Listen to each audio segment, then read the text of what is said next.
Yes, we are here with Lars Christensen, an economist at Danske Bank. He is here in Iceland to discuss monetary policy with us on the meeting with, amongst others, the Finance Minister of Iceland. But we used the opportunity to get a short discussion about Russia with Lars. You are head analyst in emerging markets at Danske Bank. And before we begin, I'd like to compliment you on your socks. Thank you, and likewise, very nice socks. Thank you very much. Now we, in Iceland has a strange and a nice relationship with Russia. And Iceland has had very strong relationships with the West, but also with the East. So the discussion about what's been going on in Russia has been quite prominent here in Iceland, and people are intrigued, at least, worried a little bit, maybe because of business, but we have been left out of it partly. But to begin with, I'd like to ask you what has actually happened in Russia. How hard have they actually been hit? How much has to do with what's been going on in Ukraine, oil, sanctions, and so forth? I think maybe an interesting conclusion that we have drawn, given the events of 2014, is that when you talk to Western European policymakers, or you listen to comments from Russian politicians, it all centers around what's going on in Ukraine and the huge perceived importance of Western sanctions and Russian counter-sanctions on both the European economy and on the Russian economy. And to me, the sanctions issue and the geopolitical issue actually has had much smaller impact in the near-term macroeconomic impact than the general perception is. I think it has very significant long-term implications, but the actual development in the Russian ruble, for example, in the Russian stock market, in the Russian economy, is to a very large extent primarily a story about the sharp drop in oil prices. And I would say also the somewhat desperate monetary reaction of the Russian central bank to the sell-off, and that we especially saw in December, when that intensified. Russian central bank intervened very heavily in the currency markets to prop up the ruble and hiked interest rates very dramatically.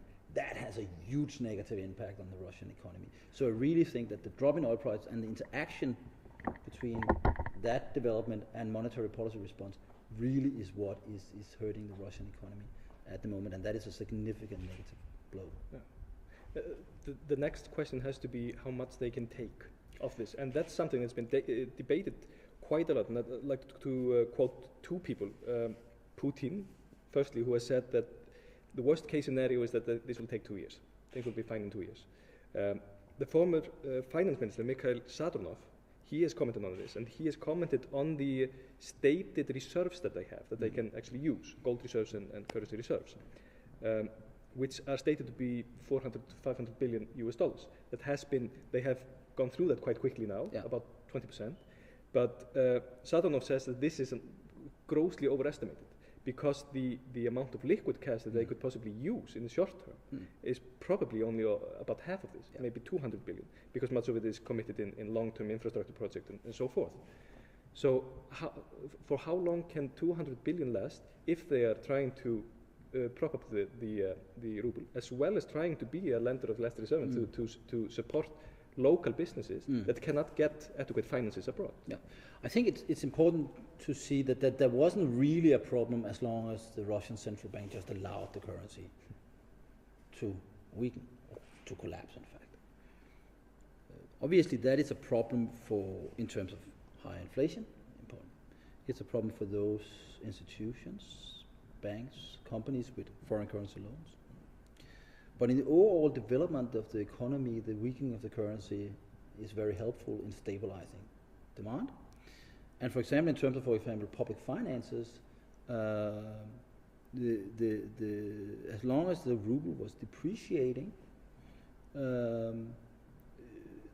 it was compensating for the drop in oil prices. So the oil price measured in ruble has been relatively stable. And therefore there wouldn't necessarily be a major public finance problem. But what of course happens now is that we get the worst of both camps, so to speak. We get we get the problem with foreign currency funding because the currency has been weakening, but we also get a problem because the Russian central bank has tightened monetary policy and then weakening financial system, sent interest rates up very, very sharply.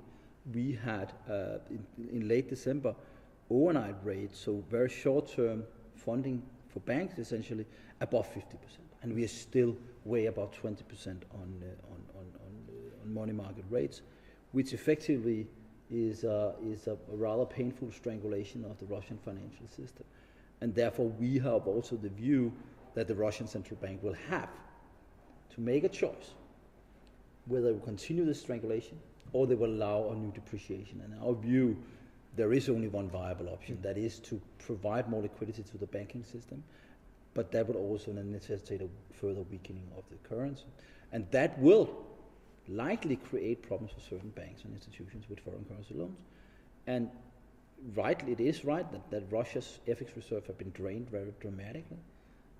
The official is well below $400 billion now, which is significantly lower than if you look at the total amount of outstanding foreign currency loans. So obviously that can easily, that don't need to be a problem unless you have to pay now. Yeah. And that is basically the situation Russia faces because there is a sudden stop to the funding, there is no flows coming in, but there is a lot of flows going out. So there are a lot of flows going out despite 70% interest rate. So that's not... No, but I think, and one can see, what really primarily has been the cause of this, regular Russian households taking money out of the banks. Regular companies are simply fear holding rubles. We, of course, in November and December had numerous stories about people just going down to the bank, trying to exchange their currency, their ruble deposit into foreign currency, but was told there is no more foreign currency available. So you take your money and you run to the closest IKEA and buy a new kitchen, or to the Porsche dealer and buy a Porsche if that is what you can afford. Those are, of course, anecdotal stories and some rather humorous in some ways, but it shows that the very, very seriousness of the collapse of confidence in the outlook for the ruble among regular Russians. Do you have any views on how much it has to depreciate additionally to what's already happened?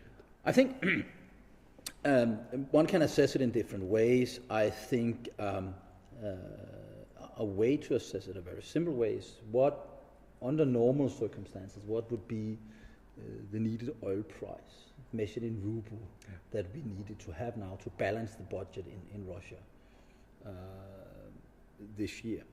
And if you use that rule of thumb, the ruble should be trading around 85 against the dollar at an oil price, Brent oil at 45, where we are more or less now. And so the ruble, just on that very simple measure, is probably 15% overvalued. One have to remember that the overvalue or the valuation for the ruble is a moving target. It moves up and down with the oil price. So that would be our view, that is at least where we need to go on the ruble. But then, of course, you need to add the credit risk, the political risk, the geopolitics, possible sanctions, and then you very far to approach something like 90 or even 100 on dollar ruble, and that is the kind of weakening we see over the coming year, under our assumption of stabilization, even slight upward move in global oil prices. Do you foresee any currency restrictions on the ruble, more than has been? Well, they have withdrawal restrictions in some banks. Yeah, effectively by also draining the money market is a technical way of introducing capital controls. Obviously, it's not a very long-term useful way, but it has worked in the same way. And I think that's why the ruble stabilized in the second half of December, was effectively by introducing that kind of quasi-capital controls, by taking out liquidity of the money market. But I do think that there is a very significant risk of capital and currency controls, and the reason for that is that the central bank has all year 2014 fought against it very openly, said we don't want capital controls, and I strongly believe that is the view of the central bank in general that it would be counterproductive.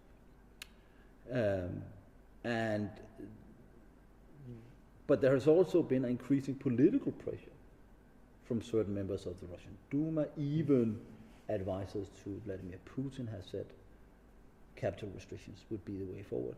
President Putin has said no way, but that could of course change. And I think that the actions of the central banks in December to some extent reflected that pressure. They tried to avoid capital controls, so they did something else rather desperate, tightening monetary policy very dramatically. And of course that has essentially triggered a banking crisis in Russia.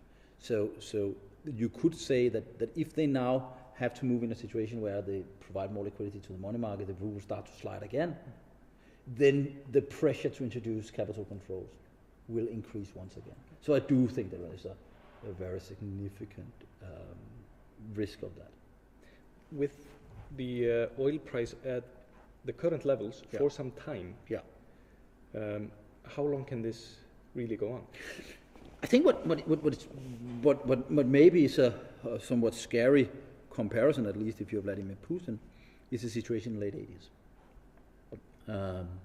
In the late 80s, more exactly in 86, we had a very sharp drop in oil prices, to a very large extent driven by a Saudi/OPEC-led global price war on oil, which to some extent is similar to what we certainly have seen over the past year, and the magnitude of the drop in oil prices was similar to that we've seen then. It's even bigger. If it should have dropped as much, we should have gone to not to 45 but to 40. What happened then in 80, 86, 87, 89 was that we had a rebound. And if we're going to see a similar rebound, that rebound would be not to 100 but to 55, if we're just playing out the late 80s scenario. At that time, the level was different from now, but just in magnitudes. At a dollar price stable at, let's say, 55, oil price stable at $55, there will still be significant pressure for the ruble to depreciate. And we basically need to see oil prices go up, measured in rubles. So either oil prices have to go up or the ruble has to weaken to stimulate the Russian economy. So if we stabilize at 55, we need to see more ruble weakening. And of course, that if they don't like that, if that creates problems and they fight that, you will have to tighten monetary policy. And that is a challenge. And what we saw, of course, was that in the late 80s, we rebounded, but we stayed at low levels, essentially until the first Gulf War in 91. And if we go, and of course, we all know what happened in 89. The Soviet Union essentially fell apart. And we have seen it every time we see oil prices fall or stay low. The Russian public finances get into serious trouble. The tensions increases. We saw it, of course, also in 98, where after having the spike during the Gulf War, oil prices started to come down again, and then had a new crisis in 89. And one can say that one of Putin's successes is that he has only lived in a world of constantly rising oil prices. Yeah. So, and that has changed. And that, of course, means that that also shows the weaknesses, structural weaknesses in the Russian economy. As long as oil prices are steadily rising, or not even steadily, 20% a year, then everything looks very well. Once oil prices stagnate or even fall, a lot of the underlying structural weaknesses in the Russian economy becomes very apparent.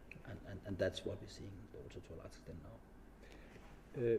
Right at the beginning you said that there's a slight misunderstanding about what's weighing the heaviest on them at the moment. And a lot of the discussion has been very political about what is actually affecting them, why is this being done. There is quite a loud voice coming from, not only from Russian media and public, but from the Russian government, saying that this is some kind of a conspiracy against Vladimir Putin himself.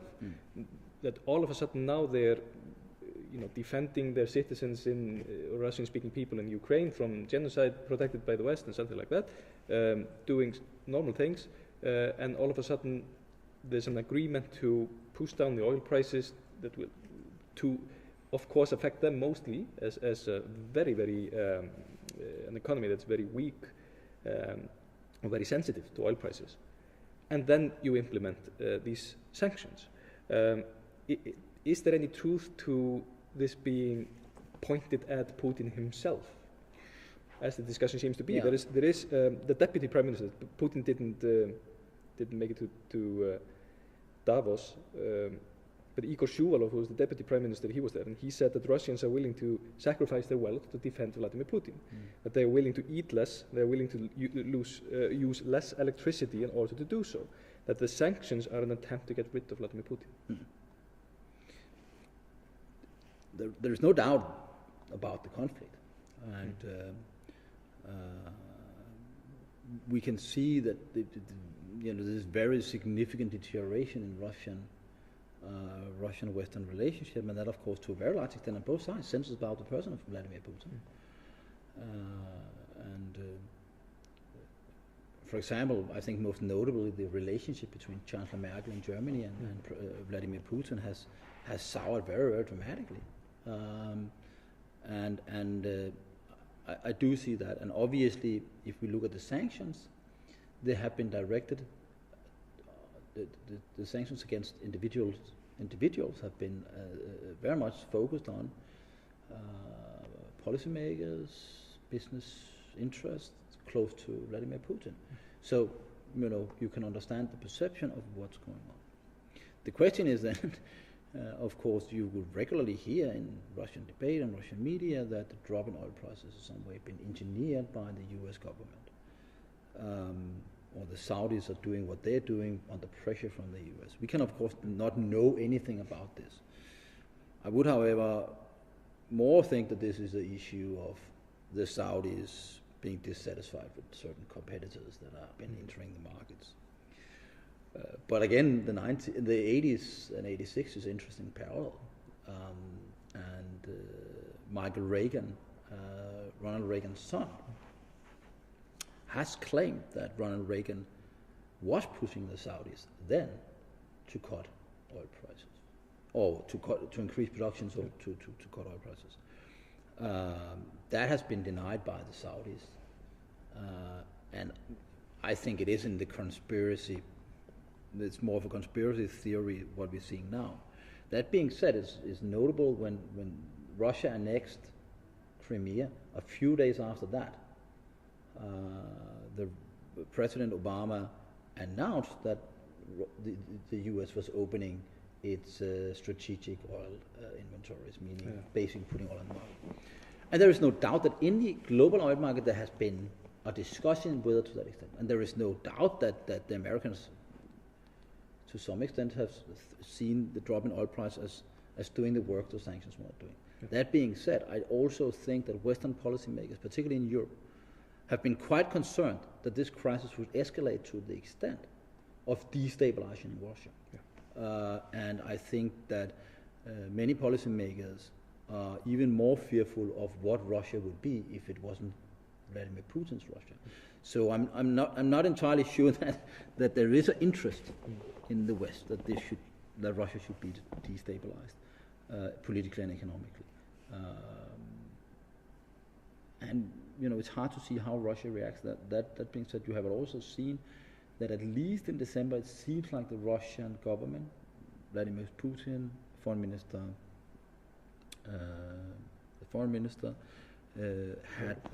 Lavrov was softening his stance on Ukraine and towards the West. That being said, the kind of military fighting we've seen in eastern Ukraine in recent days indicates that we are far from having a peaceful situation in eastern Ukraine, and that can escalate again. And while I do say that we have overestimated the importance of that in terms of the currency and the economic, macroeconomic impact, that does not mean that will remain the case. No. Because if this would lead to a further escalation that also officially would involve these are regular Russian troops going into Ukraine, official invasion of Ukraine, then the sanction would be stepped up very dramatically, and then the macroeconomic implication of the change. And I would also say that from a longer-term growth perspective, this re-emergence of a Cold War scenario obviously is not helpful for the global economy. But we are very, very far away from the days of the 80s. I do think people tend to forget how bad things were. Well, when, for example, when Gorbachev and Reagan met here in Reykjavik 30 years ago, that it was a very, very different situation globally than it is now. How strong are the fundamentals of the Russian economy now? We remember when Medvedev took over as president, the reset button was hit, pressed, as they said. He emphasized a lot of the diversification of the Russian economy, of the need to have more pillars than just oil and gas. How has that panned out, and how strong are the fundamentals? Are they so dependent on oil that it boils down to oil and nothing else, pretty much? Well, in many ways, Russia is all about oil. It's 80% of exports, natural gases and oil. So it's a very important thing. The entire business cycle is about the development in oil prices and the monetary reaction to that. So that's the two various like that. But if you look since the end of communism, look at the Russian economy. Obviously, there was a period in the early 90s of massive economic reforms, but also very chaotic. And then the period over the past 15 years, under the effective rule of Vladimir Putin, has been one of gradual reform in certain areas. Significant consolidation of public finances, for example. Also, some opening up of the Russian economy, getting rid of capital controls, which we tend to forget. We actually had capital controls in Russia until 2006, so it's not that long ago. So there has been that, but I also think that particularly the past 5 to 10 years, we have seen a period of increased economic centralization, renationalization, and over the past 2 years, starting before what happened in terms of Ukraine, we have seen Russia putting up more trade barriers. The international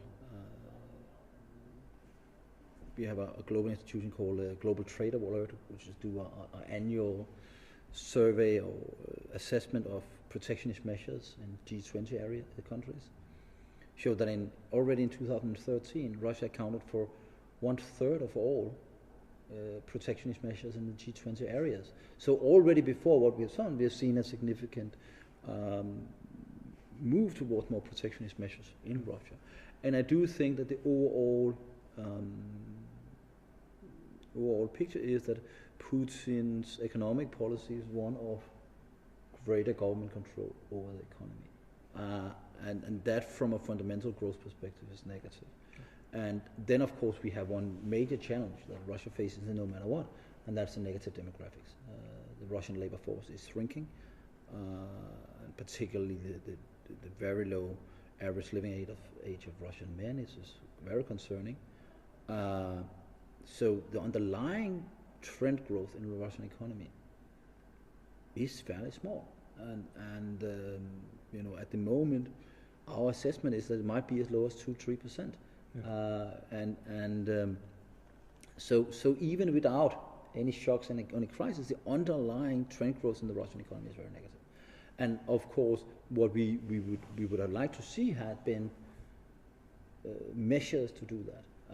Russia has, for example, over the past 15 years, or maybe forever, completely failed to invest in its own oil industry. Because it has basically been very unwilling to let in foreign investors. And therefore we have significant underinvestment, and therefore Russia could produce much more oil had it had that investment. So that's it. So even in the oil industry, we have a structural problem. And so I initially when this thing started in 2014, our view was that the real concern was not the negative shock now, but what the implications was in terms of business climate and what that would impact foreign investment into Russia over the longer term. So we have been more concerned about what happens in 5 years than what would happen in 5 months.